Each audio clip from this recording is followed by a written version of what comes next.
마자의 TV입니다. 사상이 사회를 점령하는 과정 로마 제국과 기독교를 통해 배우는 교훈. 여러분, 한 사상이 어떻게 거대한 사회를 점령할 수 있을까요? 그 과정은 단순히 힘이나 우연으로 이루어지지 않습니다. 그것은 철저히 조직적이고 의도적이며 때로는 보이지 않는 방식으로 진행됩니다. 오늘 우리는 로마 제국이 기독교에 의해 점령된 과정을 살펴보며 이 질문의 답을 찾아보려 합니다. 한때 기독교를 사자굴에 던졌던 로마가 어떻게 기독교의 품에 안겨 국교로 삼게 되었는지, 그 과정을 통해 한 사상이 사회를 지배하는 방식과 그로 인한 결과를 함께 고민해 봅시다. 기독교는 유대교의 한 분파로 시작되었습니다. 초기에는 소수의 무리였고 로마 제국의 거대한 다신교 체제 안에서는 보잘것없는 존재였죠. 하지만 중요한 점은 이들이 단순히 믿음을 유지한 것이 아니라 자신들의 신념을 조직화하고 전파했다는 것입니다. 사상이 퍼지는 첫 단계는 무엇일까요? 신념을 가진 소수가 조직화되고 강한 결속을 통해 영향력을 키워가는 것입니다. 기독교는 박해 속에서도 생존하며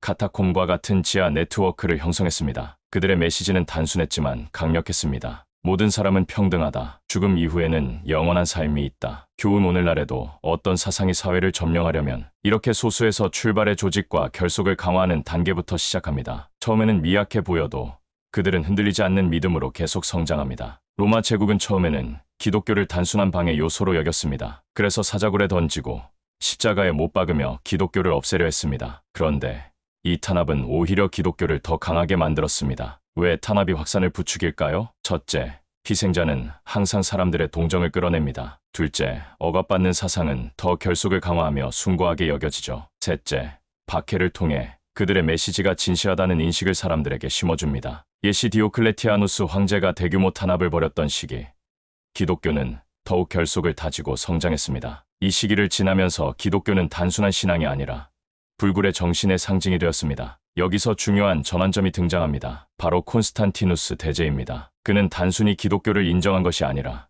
기독교를 정치적으로 이용하려 했습니다. 기독교는 이미 제국 전역에 널리 퍼져 있었습니다. 이 사상을 제국 통합의 도구로 사용하려는 의도가 있었던 거죠. 그는 밀라노 칙령을 통해 기독교를 합법화하며 사상을 국가 체제 안으로 끌어들였습니다. 권력은 언제나 사상을 이용하려 합니다. 어떤 사상이 사회를 점령하려면 권력과 결탁하는 순간을 놓치지 않습니다. 기독교는 콘스탄티누스의 지지를 받으며 단순한 종교를 넘어 제국의 이념적 중심으로 자리 잡았습니다. 마지막으로 테오도시우스 황제는 기독교를 국교로 선포하며 로마 제국의 다신교를 공식적으로 억압했습니다. 이 단계에서 기독교는 더 이상 선택이 아닌 의무가 되었습니다. 로마의 전통 신전은 폐쇄되었고 이교도들은 박해받기 시작했습니다. 사상이 사회를 점령하는 마지막 단계는 무엇일까요? 모든 다른 선택지를 제거하고 사상을 체제에 완전히 통합시키는 것입니다. 기독교는 이제 로마 제국 전체를 지배하며 그들의 문화를 재정의했습니다. 그 후 로마는 1054년에 동서 교회 간의 신학적, 정치적, 문화적 갈등으로 인해 로마 가톨릭 교회와 동방 정교회로 갈라졌습니다. 개신교는 뒷날 가톨릭 교회에서 갈라진 분파입니다. 여러분, 로마 제국이 기독교화된 과정은 단순한 종교의 확산이 아닙니다. 이것은 하나의 사상이 사회를 점령하는 과정을 보여줍니다. 오늘날에도 우리는 비슷한 상황을 마주합니다. 소수의 사상이 시작해 조직과 결속을 다지고 탄압을 통해 동정과 지지를 얻으며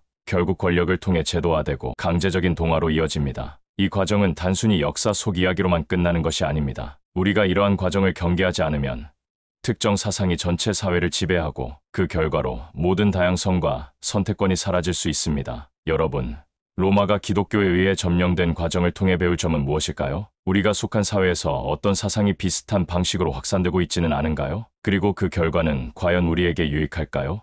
아니면 위험할까요? 한 사상이 사회를 점령하려는 과정은 언제나 조직적이고 철저하며 때로는 보이지 않게 진행됩니다. 여러분은 이 과정에서 어떤 역할을 할 준비가 되어 있나요? 이만줄입니다.